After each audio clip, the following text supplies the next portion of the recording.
Yeah, dating was a little off the charts in the States. I remember some meet and greets I had. There was a girl one time I met online and we got together for a meet and greet, coffee and donuts. We had some good chemistry, so we decided let's get together a little bit later on. We had dinner, she had some cocktails, she was loosening up, she went in and changed outfits.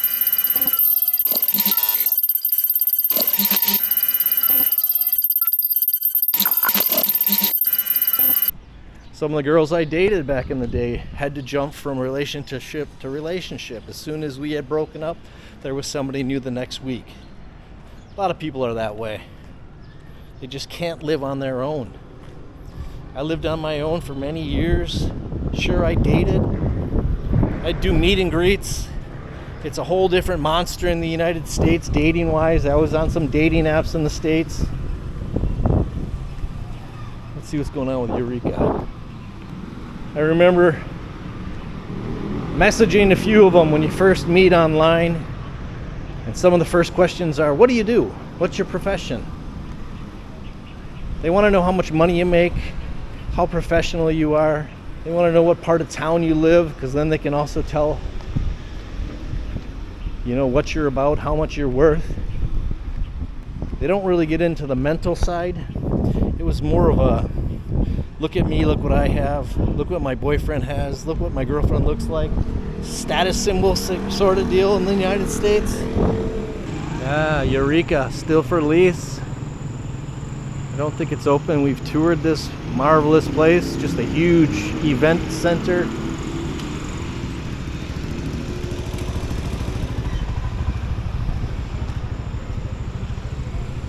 Yeah, dating was a little off the charts in the States. I remember some meet and greets I had. I was telling Dave this morning at breakfast. There was a girl one time I met online and we got together. I always searched them out so they weren't too far away from me. And we got together for a meet and greet, coffee and donuts. We hung out for an hour. We had some good chemistry. Things looked like it was going to work out. So we decided let's get together a little bit later on. Let's take a seat here for a second. Let's get together later on. Let's watch a movie together. All right, sounds good. So we did. We hooked up. I don't know, it was winter. I remember it was snowing outside. I got lost.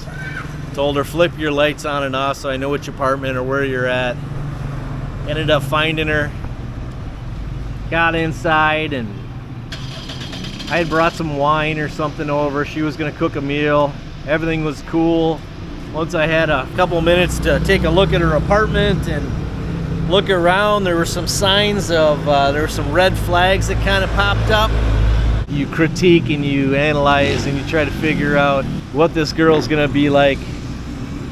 There were more dream catchers in her apartment than I had ever seen in a shop. There must have been 400 dream catchers on every inch of the wall.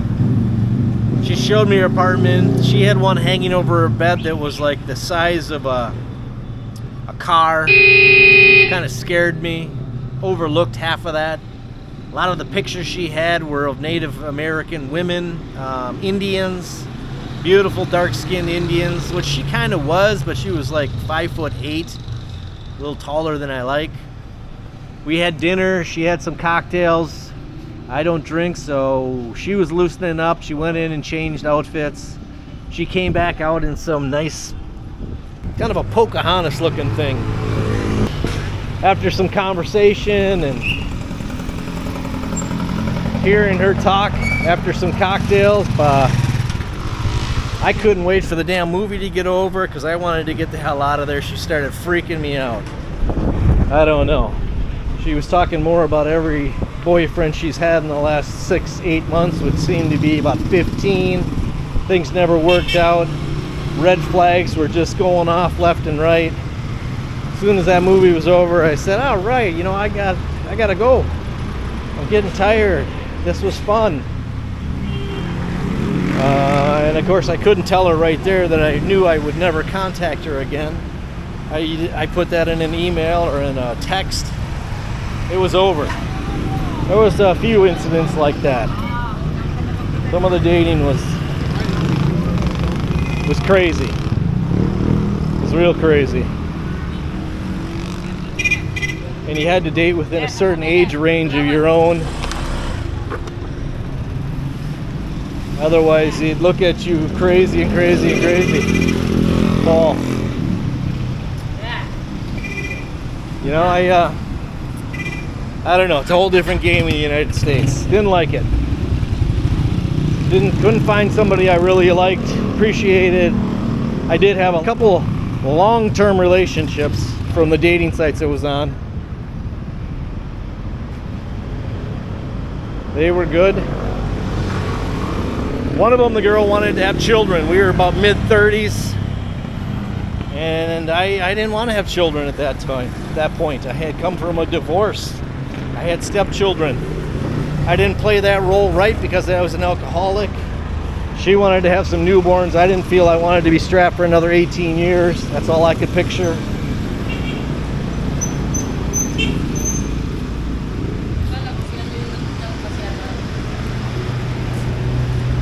Next one was a relationship with a gal for I think over a year.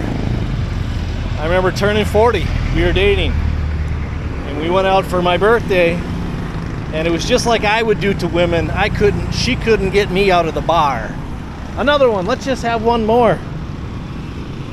Well, she did that to me. Let's just have one more. She had her friends with, and her friends and her were like professional alcoholics like I was. It was not fun, but the shoe was on the other foot at that time. So I realized what I did to many women by being the alcoholic I was, or to my ex-wife. Hello, hello. And I felt bad. I knew I had to get out of that relationship because she was an alcoholic and I was a new sober. And if I was going to stay with her, I would have had to have drank again. And there's no way I was going to go back to the drinking days. The waste of a life that I had turned that into. So, when I got in my mid-40s as well, there was some dates, some interesting ones I'll tell you about. There was a girl that we had met. I think it was online again. I could be mistaken. It could have been out at an event that we had met, but we decided, or it might have even been a blind date. But we had decided to get together at a sports bar, watch some sports. Went good. You know, we got together. She had great energy. She had a couple frou-frou drinks. We had some great appetizers and some meals, and it was middle of the road expense-wise, which didn't matter because I made all right money. But then it got weird. So for the two or three frou-frou drinks that she had, you know, the weaker alcohol amount things, everything just turned. Everything got a little weird there after the meal. She went to the bathroom. Like I was telling you, she had great energy, great conversation, a lot of fun, laughing, talking with other people. Everything was going great. After the meal, she went to the bathroom, and she came back out, and everything changed like 180. Now, I don't know if she did something in the bathroom that changed her mood and her attitude and stuff, or if the food and alcohol finally hit her, or if she was on a medication or something. But it was like she fell asleep. Within about 15 minutes, she fell asleep at the bar. I had to like nudge her to, hey, pick your head up. You know, what happened? Are you all right? Paid the bill and all. She came back to life for a few minutes. I wanted to get out, you know. I didn't know what was going on. There was no signs that she was upset with me or the chemistry was wrong. It was just that she was extremely tired. So we took her back out. I got her in her car and stuff, and I think she instantly passed out. I don't know. I think I had to go. I wanted to get out of there. It was kind of strange. So she might have slept it off in the parking lot, whatever the issue was there. It was really kind of wacky. So some of the dates were strange as hell. What are you guys up to? You guys look like me in my dating situation back in the 40s. A little standoffish, don't want to meet each other. So back to the regrets. No regrets. My personal decision, did I make the right move? Absolutely, I made the right move. So happy I upped and sold things and moved to the Philippines after never being here. But researching this place for a few years before I came, knowing what I was getting into, knowing that I could afford this, knowing this would be a much better life for myself, I'd fit right in. Everything has worked out the way I liked it to. Only thing I'd do different was I would do this earlier in life. I would find a career that fit me. I would work it a few years where I could become a digital nomad, and I would work out of the Philippines several months a year and travel back and forth as limited as I needed to. This is such a wonderful place to live, inexpensive, happiest people on earth, which I love. Nobody's bitching. Nobody talks politics. I can just imagine right now what's going on in the States. I bet every other commercial is politically based. Vote for this person, don't vote for this person did this person did that. The next commercial is going to be something about pharmaceuticals, and if you take this pill, you will benefit from it because of this, and this, and then at the end they do the disclaimer, these are the side effects. That seemed to be the overwhelming commercial base. Insurances was another one. You need to have life insurance, you need to have this car insurance, this health insurance. Huge marketing machine. The United States pushes you to have better jobs than anybody else, own more, make more, spend more, have holdings in more, which I find doesn't make a person happier. It's nice having everything. I've had all the toys, I've had the houses and the properties, but it didn't make me a happier person. In fact, it made me want to hide in my house more, hide in my man cave rather than socialize like I find I like doing a lot more here.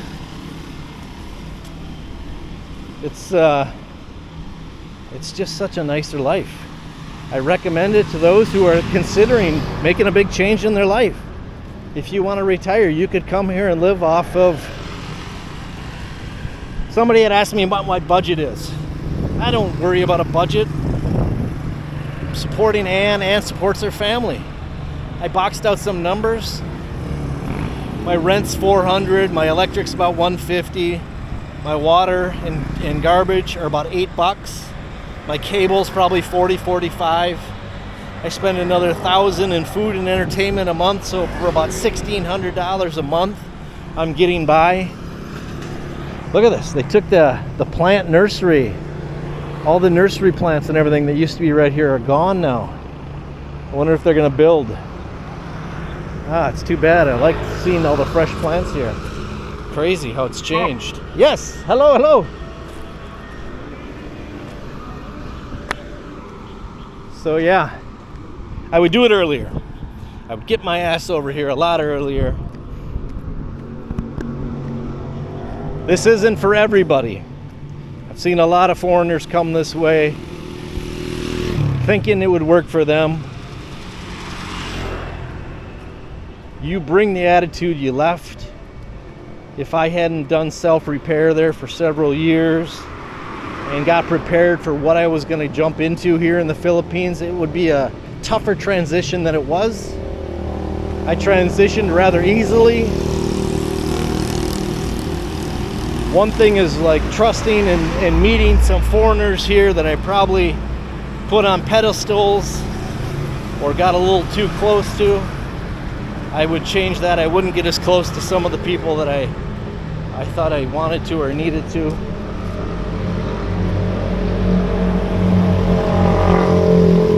But you live, you learn. You're going to find some really good people here that you can trust. Not as many as you probably should. Caution yourself when you meet and open up to these people. Especially if you're a drinker in a bar where your mouth runs like diarrhea. That could get you in trouble.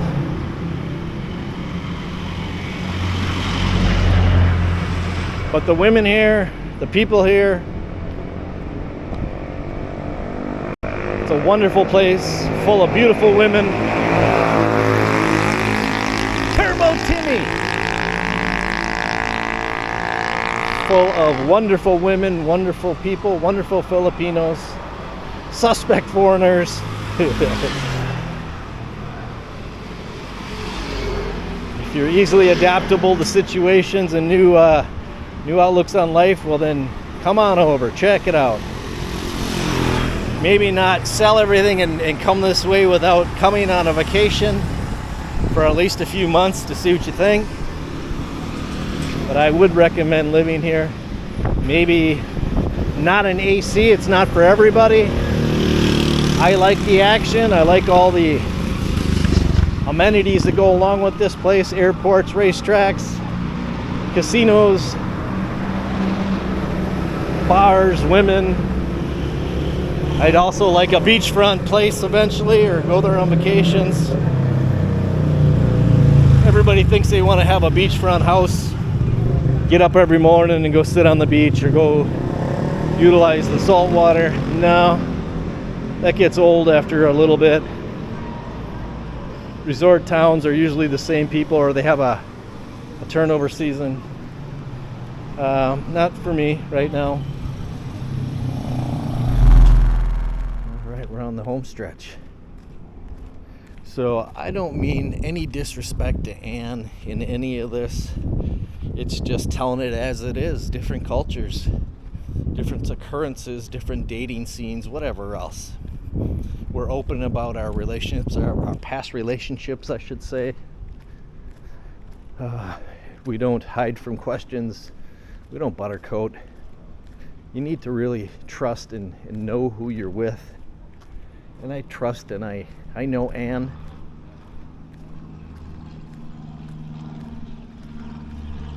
I know that she's got a couple children.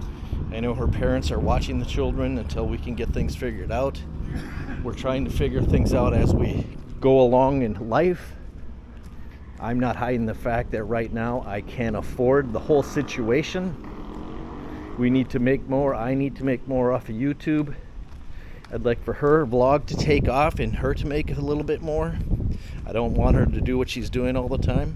I'd rather us have the freedom, not a 9-to-5 job anymore. So that's what we're working towards. She went to the province for a week with her brother, and then we're going to be going back to the province in January for another visit to see everybody. So that's kind of where we're at, everybody. That's a little bit of the dating in the U.S. versus trusting somebody here in the Philippines, which you should be suspect of. Yes, I agree with everybody. I feel that I have found a great gal in Ann. I trust her.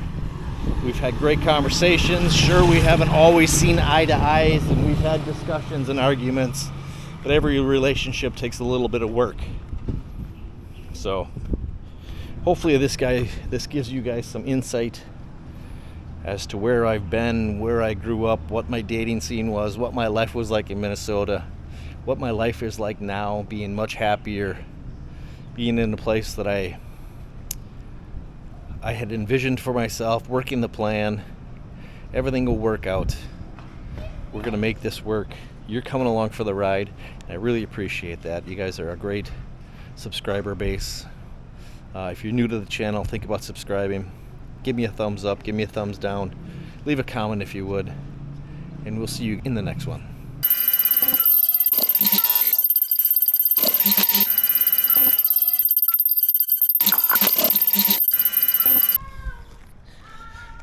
Wore my old Oakleys here.